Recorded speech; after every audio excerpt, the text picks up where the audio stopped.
할렐루야. 수요일엔 이제 좀 익숙해지셨네요. 수요일엔 마태복음 세 번째 시간에 오신 여러분들을 주님의 이름으로 환영합니다. 이 시간에 우리 서로 인사도 나눌 텐데요. 우리 지난주처럼 예수님 만납시다 이렇게 인사 나누겠습니다. 예수님 만납시다. 좋습니다. 우리 가정에서 이 시간 말씀 함께 참여하시는 성도님들 예수님 만나시기를 바랍니다. 오늘 우리가 살펴볼 말씀은 이 마태복음 3장의 말씀인데요. 세례자 요한과 예수님에 대한 이야기이기도 하고, 특별히 이 마태복음 3장을 한 가지만 가지고 딱 표현해보라 그러면 세례에 대한 말씀이겠다 그렇게 생각이 됩니다. 왜냐하면 요한도 세례자 요한 아닙니까? 그죠? 요한의 별명이 세례자, 세례를 주는 사람이지요. 또 그런가 하면 이 마태복음 3장에는 예수님께서 받으신 세례에 대한 이야기가 나옵니다. 그러니까 세례에 대한 말씀이 오늘 마태복음 3장의 주제겠구나 이렇게 생각하면 되시겠어요. 여러분, 이 마태복음 1장에는 족보가 나왔습니다. 그지요? 그리고 마태복음 2장에는 탄생에 대한 이야기가 나왔고요. 3장에는 세례에 대한 이야기가 나온다. 이것을 통해서 예수님께서 누구신가 하는 것을 알려주려고 하는 것이지요. 그래서 오늘 우리가 이 말씀을 우리가 함께 한번 살펴볼 텐데, 우선 이 마태복음 3장을 보다가 보니까 그런 생각이 들어요. 예수님의 족보, 예수님의 탄생 이야기가 나오다가 갑자기 예수님께서 지금 공생애가 이제 시작되고 있는 거예요. 그죠? 그 사이의 이야기가 마태복음에는 하나도 안 나옵니다. 그죠? 예수님께서 태어나신 다음에 이 마태복음에 보면 이집트로 피신을 가신 때가 있었다 그랬습니다. 마태복음 2장에 보면 나오지요. 그러니까 요즘 시대에 이 이집트로 피신하시는 예수님의 모습은 대단히 시사하는 바가 크기는 합니다. 왜냐하면 난민들이 참 많잖아요. 그죠? 고향을 떠나야 했던 사람들이 참 많기 때문에 예수님께서 어린 시절에 난민으로 사셨구나라는 그런 생각을 해보게 됩니다. 그러나 이제 헤롯 대왕이 죽고 난 다음에 예수님께서는 다시 돌아와요. 그리고는 예수님은 베들레헴에서 사시지는 않으셨습니다. 하나님께서 알려주셔가지고 이 베들레헴이 아니라 나사렛으로 가서 살라 이렇게 말씀하셨거든요. 나사렛이라는 말은 지명을 가리키는 말이기도 하고요. 또 다른 한편으로는 구약에는 보면 이 나사렛과 관련되어 있는 독특한 사람들이 있어요.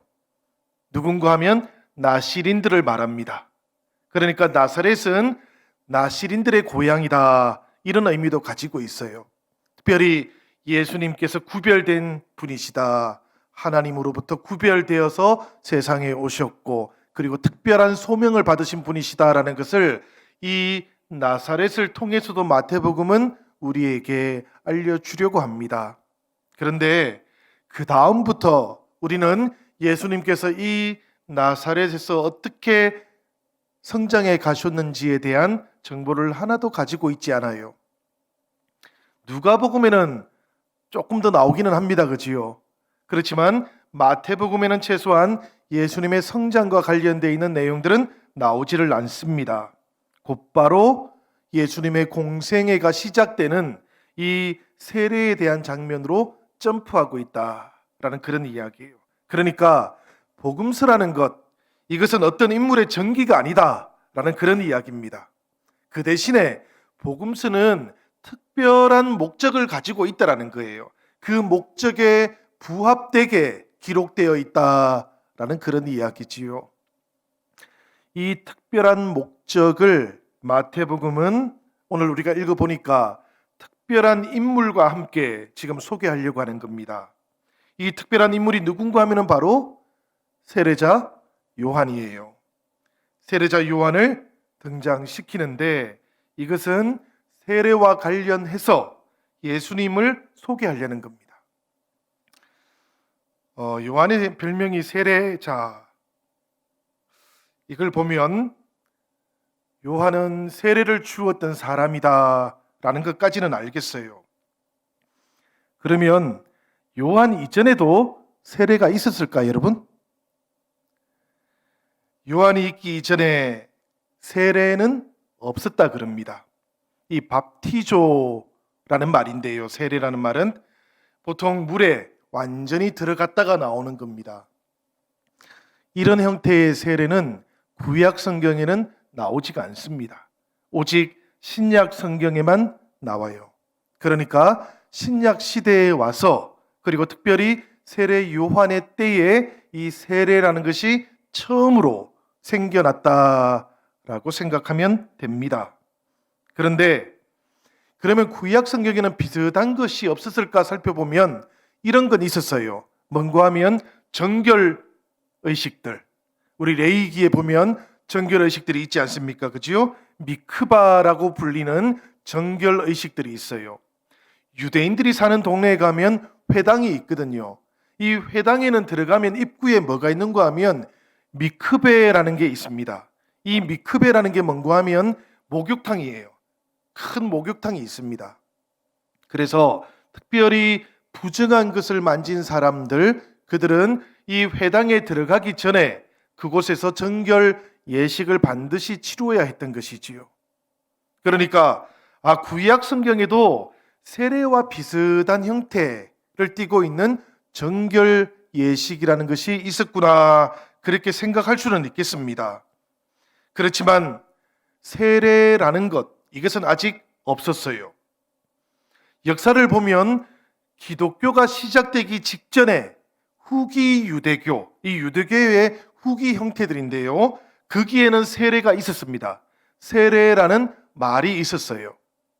그런데 이 유대교에서 베풀었던 세례는 어떤 것인가 하면 이방인들, 그러니까 유대인들이 아닌 이교도들이 유대교로 개종할 때, 그때 할례와 함께 행해야 했던 것이 세례였습니다.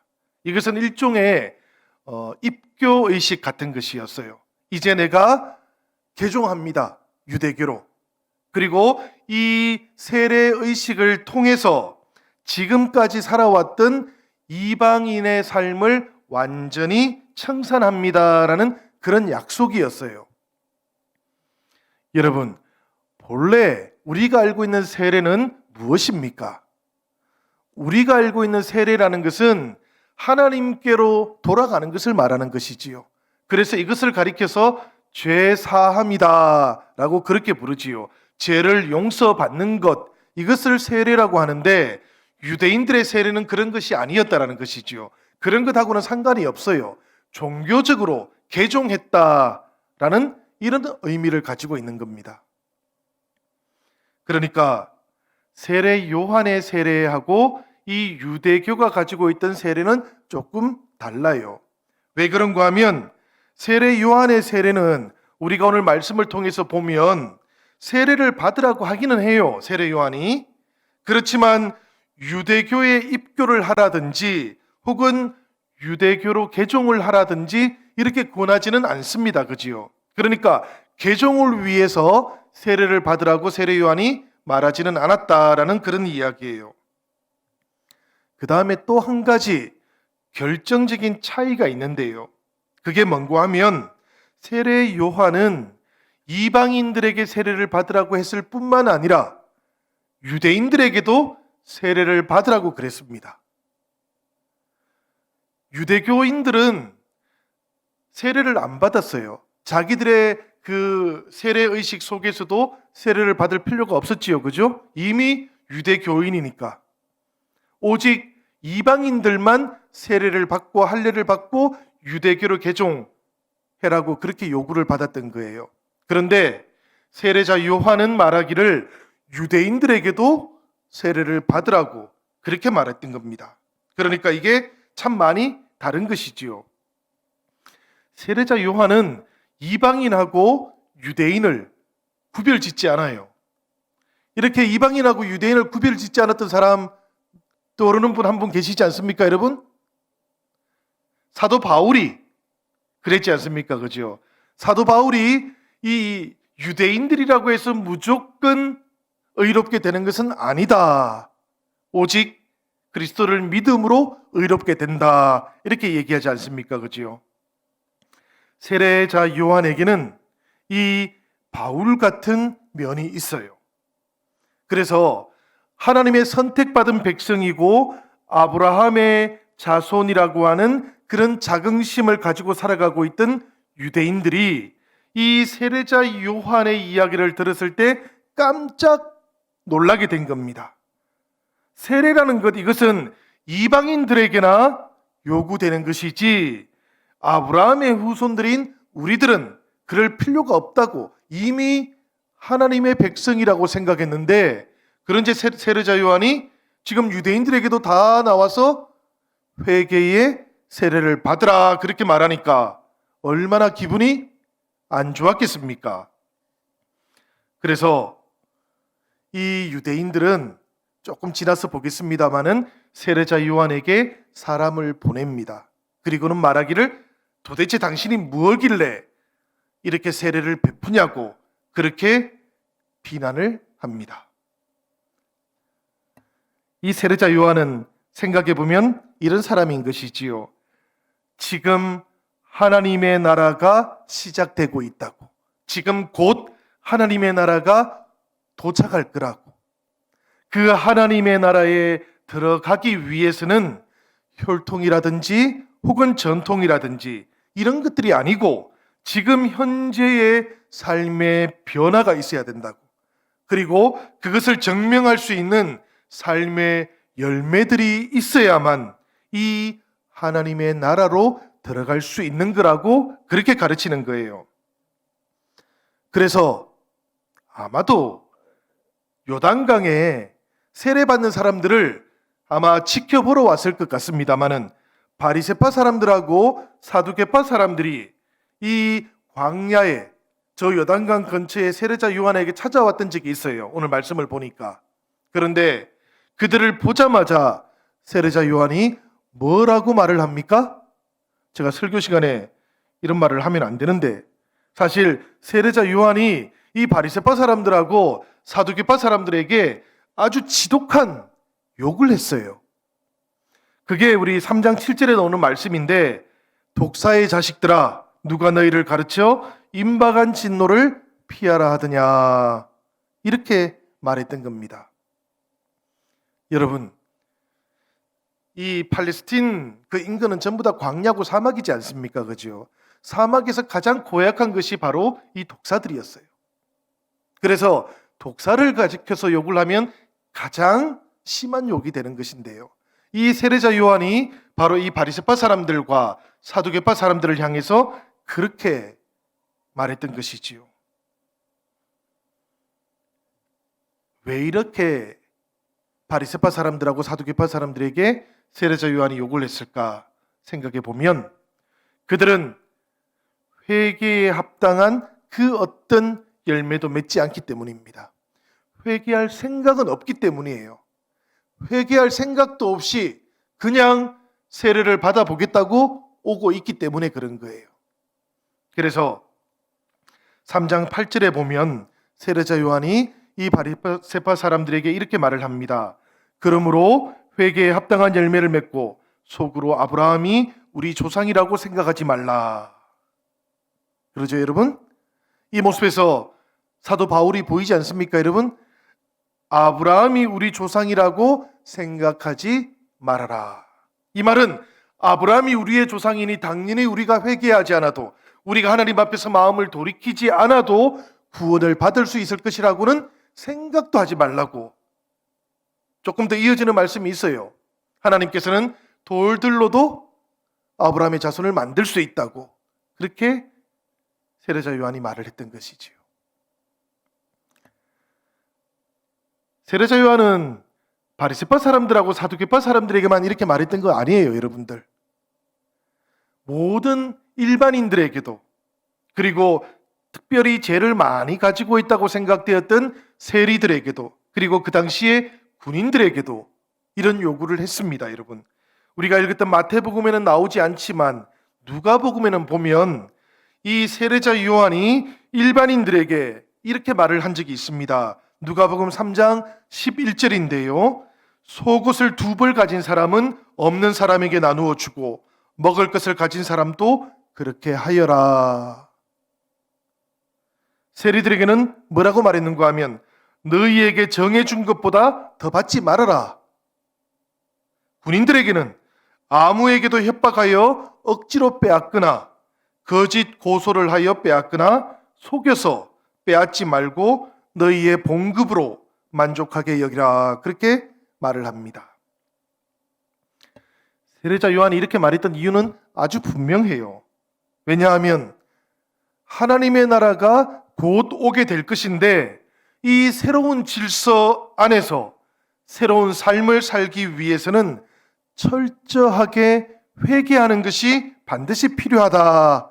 이것을 알려주려고 했던 것입니다. 사실 여러분들, 우리가 말씀을 통해서 보면 세례자 요한은 제사장 가문 사람이기는 했어요. 그죠? 그런데 지금 이 세례를 받으라고 말할 때는 세례자 요한은 제사장으로서 그렇게 요구한 게 아닙니다. 또 권위를 인정받은 어떤 예언자가 되어서 이렇게 요구하는 것도 아니에요. 문자 그대로 광야에서 외치고 있는 야인입니다. 이 사람은 지금 그런 신분으로 지금 사람들 앞에 회개하라고, 회개의 세례를 받으라고, 그리고 삶을 변화시키고 주님과 함께 시작되는 새로운 하나님의 나라에 들어가라고 그렇게 요청을 했던 것인데, 정말로 이상한 것은요, 사람들이 이 세례자 요한에게 세례를 받으려고 요단강가로 모여들고 있었다라는 거예요. 그때에 라는 말이 이것을 설명하는 겁니다. 그때가 언젠고 하면 바로 사람들이 지금 막 다가오고 있는 하나님의 나라에 자신들이 들어가기를 원했던 그때라는 이야기예요. 마태복음에는 종종 그때라고 시작되는 말씀들이 많이 나옵니다, 여러분. 이때는 바로 하나님의 때를 말하는 거예요. 카이로스의 때를 말하는 거예요. 사람들이 마음을 돌이키고 하나님께로 나아갈 준비가 되어 있는 그때를 말하는 겁니다. 세례자 요한이 회개에 합당한 열매를 맺고 그리고 세례를 받으라고 그렇게 말했을 때 사람들의 마음이 움직여지던 때였던 것이지요. 우리가 읽었던 3장 5절과 6절의 말씀을 보니까 이때에 예루살렘과 온 유대와 요단강 사방에서 다 그에게 나와 자기들의 죄를 자복하고 요단강에서 그에게 세례를 받더니라고 이렇게 되어 있습니다. 이것을 받던 이 유대인들이 세례자 요한에게 사람을 보내었다 그랬지요. 요한복음 1장 19절에 나오는 말씀이에요. 보면 제사장들과 레위 지파 사람들이 자기들의 심부름꾼을 보내어가지고 요한에게 당신이 도대체 누구냐, 무슨 권위로 세례를 주느냐고 이렇게 물었던 겁니다. 1장 요한복음입니다. 1장 25절에는 이런 말씀이 있어요. 네가 만일 그리스도도 아니요 엘리야도 아니요 그 선지자도 아닐진데 어찌하여 세례를 주느냐 따져 물었던 겁니다. 세례 주는 것, 이게 마음에 들지 않았다라는 그런 이야기지요. 그런데 오늘 말씀을 보니까 이 예루살렘에 있던 바리새파 사람들, 제사장들하고는 다르게 이 땅에 오신 메시아는 세례자 요한의 세례를 오히려 받으려고 저 나사렛에서 지금 요단강으로 오고 계셨다라는 이야기예요. 무슨 이야기입니까, 여러분? 하나님께서는 이 세례자 요한의 세례를 인정하셨다라는 이야기예요. 세례자 요한은 이미 사람들에게 이렇게 말하기는 했어요. 11절과 12절의 말씀인데 우리 같이 한번 읽어보면 좋겠습니다. 11절과 12절입니다. 다 같이 읽겠습니다. 나는 너희로 회개하게 하기 위하여 물로 세례를 베풀거니와 내 뒤에 오시는 이는 나보다 능력이 많으시니 나는 그의 신을 들기도 감당하지 못하겠노라. 그는 성령과 불로 너희에게 세례를 베푸실 것이요 손에 키를 들고 자기의 타작마당을 정하게 하사 알곡은 모아 곡간에 들이고 쭉정이는 꺼지지 않는 불에 태우시리라. 메시아가 오시는 그때를 말하는 것이지요. 그죠? 메시아가 오시면 그분은 성령과 불로 세례를 베풀 뿐만 아니라 그리고 알곡과 쭉정이를 나누는 심판도 하게 된다라고 그렇게 사람들에게 알려주었어요. 그렇지만 이 성령과 불로 세례를 베푸실 그분이 자신에게 와서 세례를 받을 것이라고는 상상도 하지를 못했던 거예요. 사실 세례자 요한은 이렇게 생각했던 겁니다. 자신은 그저 예언자 이사야가 예언했던 것처럼 광야에서 외치는 소리만 되어도 좋겠다 이렇게 생각했던 거예요. 사람들이 회개의 세례를 통해서 제사함의 세례를 받을 수 있도록 준비만 시켜도 좋겠다. 그것이 자기의 사명이다라고 생각을 했던 겁니다. 주님의 길을 예비하고 그의 길을 곧게 하는 것, 그것이 자신의 사명이라고 생각했지 다른 것은 생각하지도 않았는데, 그런데 지금 그분이 자신에게 찾아와서는 세례를 베풀어 달라고 그렇게 요청을 했던 거예요. 이 마태복음을 보면 세례자 요한은 주님을 한눈에 알아보았던 것 같습니다. 어떻게 알아보았는지는 우리가 몰라요. 그런데 이 세례자 요한은 주님에게 이렇게 말했지 않습니까? 내가 당신에게서 세례를 받아야 할 터인데 당신이 내게로 오시나이까? 사랑하는 여러분, 혹시 여러분들은 주님을 향해서 이렇게 한번 여쭈어 본 적이 있습니까?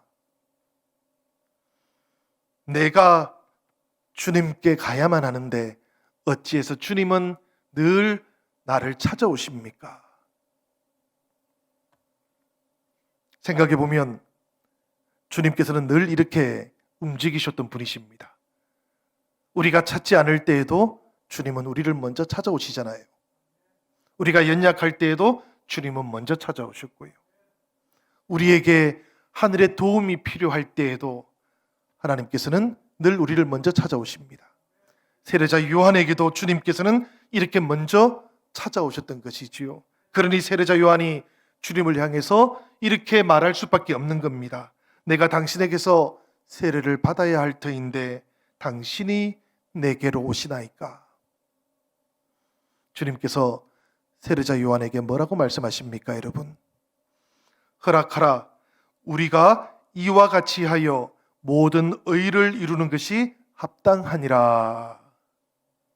이 말씀이 여러분 참 쉽고도 어려운 말씀이에요. 예수님께서 세례자 요한의 세례를 받는 것이 의를 이루는 것이다 이렇게 말씀하시잖아, 그치요? 이게 도대체 무슨 말씀일까? 사실 예수님께서 세례자 요한에게 세례를 받는 것은 어찌 보면 심각한 물음을 만들어낼 수 있는 그런 일입니다. 세례라는 것, 이것은 죄를 용서받는 것이라고 했지 않습니까? 지금 예수님께서 세례자 요한에게 세례를 받는 것, 이것은 자칫하면 사람들이 예수님도 죄인이신가 보다, 예수님에게도 죄가 있으신가 보다 이렇게 생각할 수 있는 것 아닙니까? 여러분들이 혹시 교사를 해보셨다면 최소한 초등부, 중등부 정도에서는 아이들이 이런 물음들을 다 던집니다. 예수님도 죄가 있어서 세례 받으셨던 거 아니에요? 아니면 왜 받으셨나요? 이 말씀 속에 정답이 있는 것이지요. 예수님께서는 이와 같이 하여 모든 의를 이루는 것이 더 합당하다 이렇게 말씀하셨어요. 여러분, 예수님께서 이 세상에 오신 것, 예수님께서 이 땅에 오신 것, 거기에는 이유가 있습니다. 그지요? 바로 그 이유가 중요한 것이지요. 하나님의 구원의 계획, 하나님께서 오래전에 약속하셨고 그리고는 결코 잊지 않으셨던 그 구원의 약속을 성취하기 위해서, 이루기 위해서 예수님께서 이 땅에 오셨던 것입니다. 그리고 그 약속을 이루시기 위해서 예수님께서는 자기 백성들의 자리에 들어가셔야만 했어요. 그것 없이 하나님의 구원의 약속을 이룰 수 있는 길이 없었던 것입니다. 그래서 주님께서는 그 백성들의 회개에 참여하시는 것이고요, 그들의 삶을 사시는 것이고, 궁극적으로는 그들이 죽어야 하는 죽음을 죽으시는 거예요. 세례라는 것은 죄를 용서받는 것이기도 하지만 다른 한편으로는 죽는 것을 말하는 겁니다. 세례는 죽는 것이에요. 그래서 다시 사는 것, 이것을 세례라고 하는 것 아닙니까? 그러니까 주님께서 지금 세례를 받으신다라는 것은 죽으신다라는 거예요. 특별히 죄로 인해서 죽으신다라는 그런 뜻인데, 예수님께서 세례를 받으셨으니까 죄로 인해서 죽으시는 것을 말하는 겁니다. 그지요? 그런데 그 죄로 인한 죽음이 예수님의 죄로 인한 죽음은 아니라는 것이지요. 하나님의 그 구원의 약속을 이루기 위해서 우리들의 죄, 하나님께서 자기 백성들의 죄를 주님에게 대신 전가시켜서, 에베소서 말씀이 기억나셨으면 좋겠습니다. 전가시켜서, 그래서 주님께서 이 죽음을 죽으셨고, 그리고는 백성들을 위해서 다시 부활하셨다라는 거예요. 주님께서 지금 이 이야기를 하셨던 겁니다. 이와 같이 하여 모든 의를 이루는 것이 합당하다. 모든 의라는 것은 바로 이런 의미예요. 사람들이 가지고 있는 모든 죄가 회복되어지는 것, 하나님 앞에서 의로워지는 것, 이것을 말하는 것이지요. 이 구원의 계획을 완성하는 것이 모든 의를 이루는 것이다. 그리고 그 출발이 바로 세례를 받으시는 것이다라고 말씀하셨던 것입니다. 여러분, 이것을 로마서 8장 2절과 3절은 이렇게 말씀하고 있는데요, 우리가 같이 한번 읽어보면 좋겠습니다. 로마서 8장 2절과 3절의 말씀 다 같이 읽겠습니다. 하나님께서는 자기의 아들을 죄된 육신을 지닌 모습으로 보내셔서 죄를 없애시려고 그 육신에다 죄의 선고를 내리셨습니다.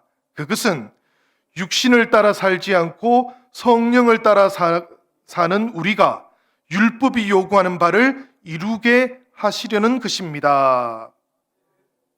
세 번역의 말씀이거든요, 이게. 근데 이 말씀은 그 후반부, 그것은 육신을 따라 살지 않고 성령을 따라 사는 우리가 그리스도 안에 있어서 이제는 더 이상 육신을 따라 살지 않고 성령을 따라서 살게 된 거예요. 그렇지만 우리에게는 죄로 인해서 짊어져야 했던 죽음이 있었던 거예요. 그게 그냥 사라지지는 않는 것이지요. 그렇지만 이미 성령 안에서 살아가는 우리가 다시 육신의 삶으로 돌아갈 수는 없는 것이지요. 그래서 하나님께서는 예수 그리스도 그분을 이 땅에 보내시고 죄된 육신의 모습 위에다가 우리의 죄를 없애시기 위해서 그분의 육신의 죄의 선고를 내리셨다, 그렇게 말씀하고 있는 거예요. 그러니까 여러분, 예수님께서 십자가에 죽으셨을 때 예수님께서는 율법에 대해서 죽으셨던 거예요.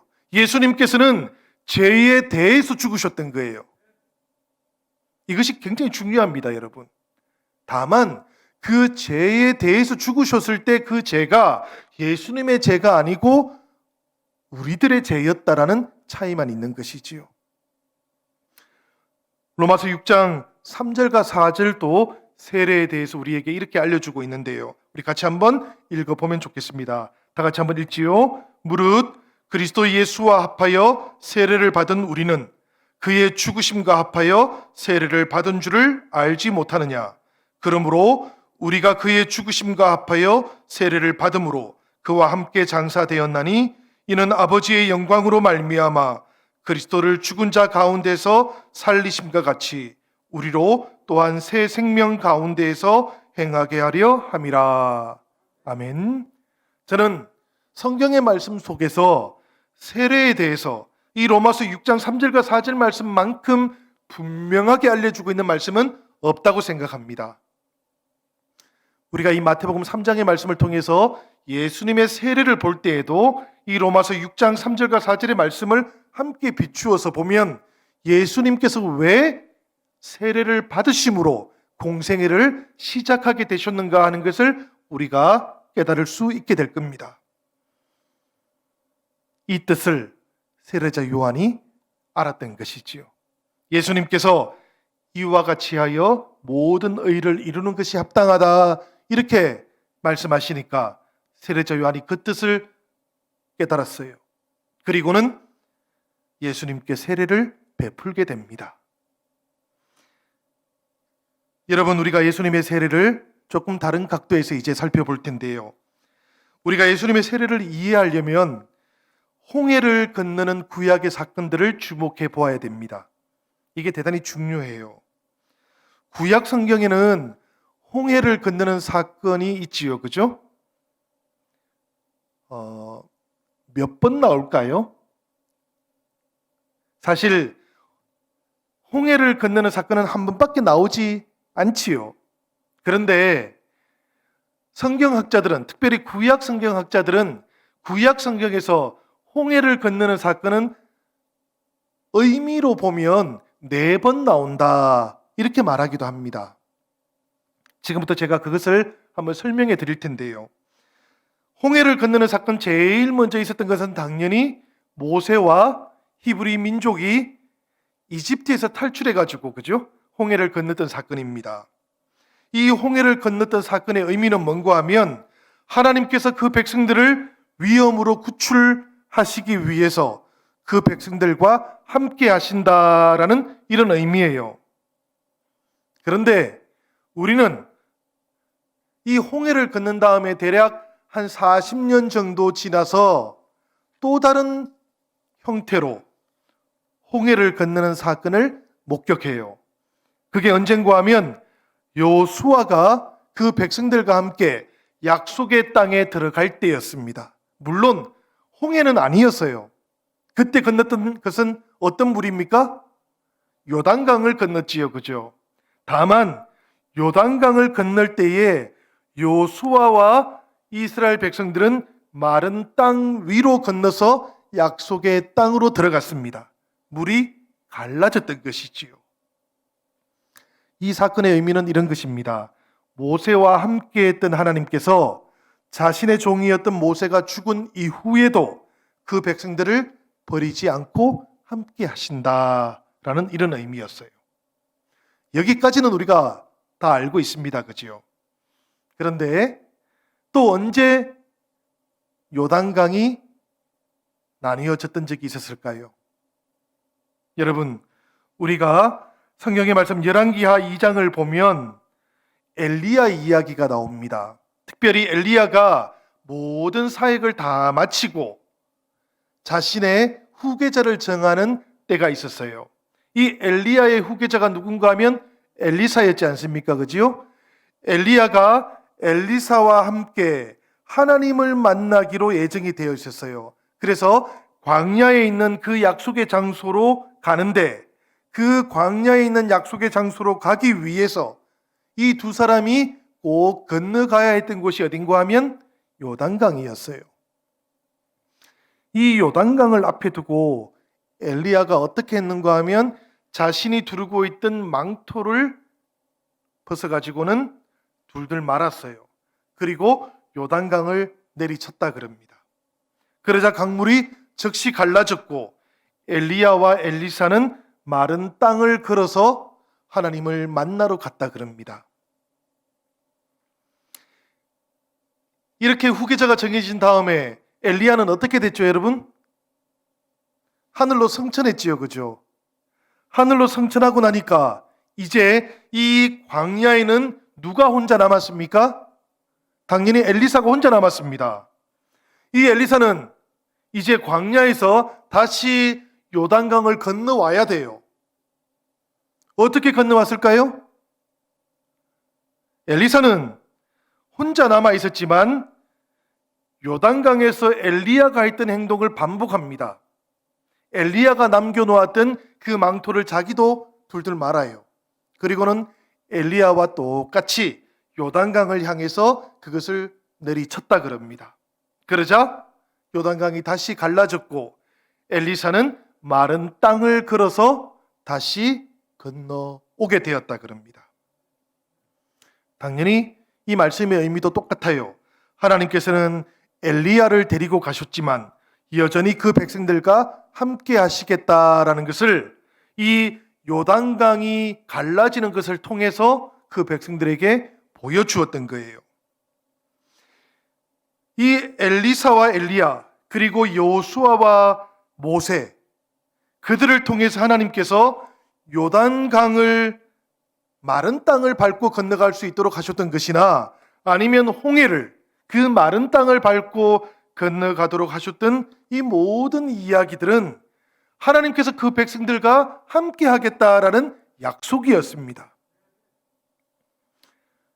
유대 백성들은 늘 여호수아를 그리고 엘리야를 그리고 엘리사를 생각하면 모세와 함께 하셨던 하나님의 은혜가 우리들과 함께하고 있었던 것이구나, 이것을 깨달을 수 있었던 거예요. 그들을 보면 모세가 기억이 났던 거예요. 이게 대단히 중요합니다, 여러분. 왜냐하면 마태는 지금 자신들이 있는 그 지역의 유대인들에게 예수님을 지금 선포하려고 하는 거예요. 그런데 어떻게 선포하려고 하는가 하면 모세보다 더 위대하신 분이 오셨다고, 모세하고는 비교도 할 수 없는 메시아께서 오셨다고 그렇게 선포하는 것이거든요. 그런데 예수님께서 지금 세례를 받으면서 하나님께서 보여주시는 놀라운 일이 있다고 그렇게 얘기하는 겁니다. 예수님께서 세례자 요한에게 세례를 받았을 때 어떤 일이 있었지요, 여러분? 우리가 말씀을 한번 볼까요? 3장 16절 앞부분의 말씀만 한번 보면 좋겠습니다. 우리 다 같이 한번 읽어보겠습니다.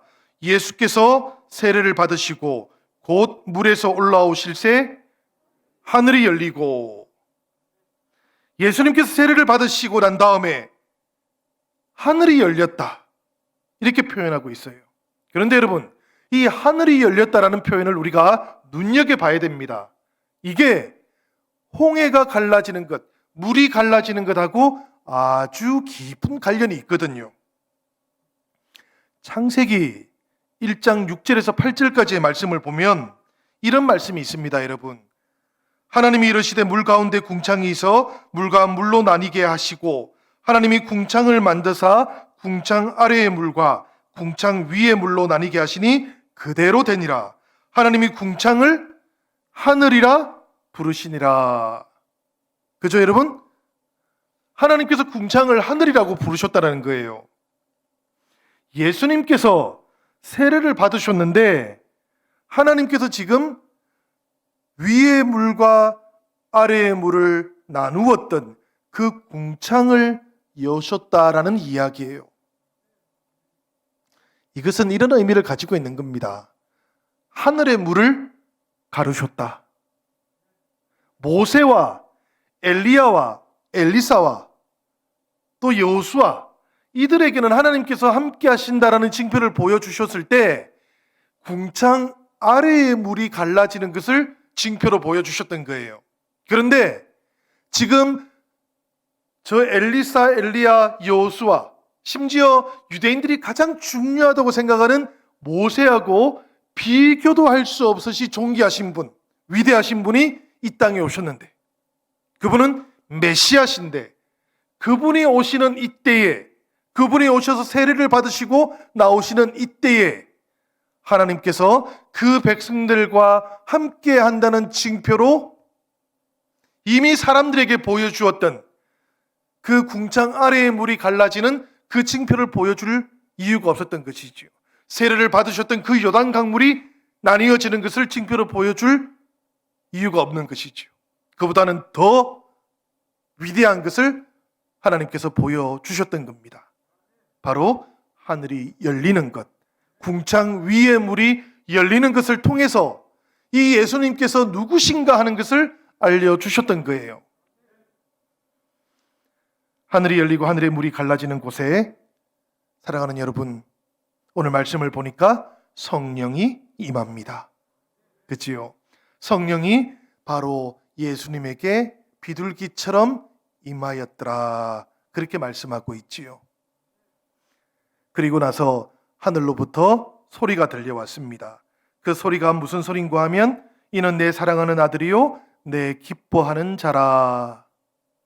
예수님께서는 하나님의 뜻을 이루기 위해서 스스로 죄인의 자리에 들어가신 거예요. 세례를 받으신 것은. 그리고 그 세례를 받으심으로 죽음의 자리에까지 낮아지셨던 것인데요. 그 세례의 자리에서 올라오시니까 하늘로부터 이 소리가 들려왔다라는 거예요.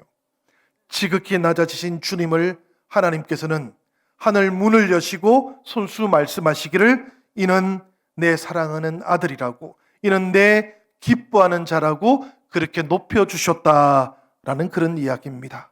사랑하는 여러분, 이 말씀 속에 이미 빌립보서 2장 6절에서 11절까지에 나오는 그 낮아지시는 그리스도가 지극히 높아지신 그리스도라는 이 고백이 담겨 있는 것이 보이시지 않습니까, 여러분? 저는 사실 이 말씀을 처음 읽었을 때 세례받을 저의 모습이 떠올랐습니다. 제가 아직 중학생 때였는데요. 이 말씀을 읽으면서 나도 세례받으면 혹시 이런 소리가 들릴까? 저는 어릴 때부터 교회를 다닌 사람이 아니잖아요, 여러분. 이 교회 문화가 익숙하지가 않았어요, 저는. 그래서 처음으로 주님을 믿고 주님의 말씀을 읽고 그리고 세례를 받을 때에 제 안에는 정말로 이런 일이 있을까? 세례를 받으면 하늘의 소리가 들릴까? 하나님께서 나를 정말로 사랑해 준다는 이런 음성이 들릴까? 이런 기대가 있었습니다, 저는. 1984년 6월 24일 날 제가 세례를 받았거든요. 세례를 받는데 아무 소리도 안 들리는 거예요. 마음이 얼마나 실망이 있는지 몰랐습니다, 사실은. 아무런 소리도 안 들리네. 좀 느낌이 밍밍했습니다.